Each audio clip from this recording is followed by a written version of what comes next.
Pwede nang malaman hindi lang ang tsansa ng ulan, kundi pati ang tsansa ng pagtama ng kidlat sa mga babalang inilalabas ng Pag-asa. Saksi si Maki Pulido. Dagas pasulod pa ang tubig. Tuloy-tuloy ang malakas na agos ng tubig sa kalsadang ito sa Tulunan, Cotabato. Kasunod yan ng pag-apaw ng sapa dahil sa matinding buhos ng ulan kagabi. Pahirapan naman ang pagdaan ng mga sasakyan sa ilang kalsada sa Tibuli, South Cotabato. Isang motorsiklo pang tumagilid at kinailangang itulak para makaabante. Halos araw-araw na raw ang buhos ng ulan sa kanilang lugar, kaya kung hindi madulas ay may sira na ang ilang kalsada. Na-stranded kami sa baha.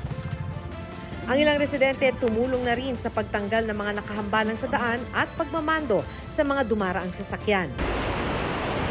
Ang mga pag-ulang gaya niyan, mas mapaghahandaan na raw ngayon ayon sa Pag-asa. Pwede na kasing malaman ang tsansa ng ulan sa susunod na 5 araw sa www.pagasa.dost.gov. Pag sinabi natin na sabihin natin 70% chance na umulan, so 7 out of 10, yung probability na magkaroon tayo ng ulan, hindi natin in-specify yung timing, saka yung intensity ng ulan, saka yung haba. Basta sasabihin lang natin, okay, tomorrow, there will be a chance na 70% ang ulan. Para hindi ka na manghula kung uulan ba bukas o hindi, magpunta sa website ng Pag-asa. So dito, pipiliin mo yung weather sa drop-down, pipiliin ang general weather, at doon lalabas ang weather outlook for selected Philippine cities. Pagkapili mo ng syudad, i-click mo yon at lalabas na ang tsansa ng ulan sa susunod na 5 araw sa lugar na yon.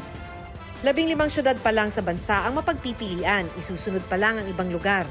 Inaayos na rin ng Pag-asa na mas maging mobile-friendly ito. Makikita na rin sa website ang regional weather forecast. Mula sa lakas ng hangin hanggang coastal condition o lagay ng karagatan. May datos din kung may iba pang pangyayari sa isang rehiyon gaya ng pagsabog ng bulkan. Kaya na rin malaman kung saan may banta ng kidlat. Mag-log on naman sa panahon.gov.ph at i-click ang lightning data. Makikita real-time kung saan tumatama ang kidlat. Para po maiwasan nga natin yung magiging potensyal na impact ng mga kidlat na naranasan natin, especially ngayon po na napapadalas yung ating mga thunderstorm. Ang mga datos ng Pag-asa, hindi lang daw ordinaryong mamamayan ang matutulungan, kundi pati mga LGU at ahensya ng gobyerno. This will help them kasi mas kabisado nila yung kanilang lugar na kapag ganito na karaming ulan, ay pwede na sila magpa-evacuate. Para sa GMA Integrated News, ako si Maki Pulido, ang inyong saksi. Mga kapuso, sama-sama tayong maging saksi. Mag-subscribe sa GMA Integrated News sa YouTube at para sa mga kapuso abroad, samahan niyo kami sa GMA Pinoy TV at sa www.gmanews.tv.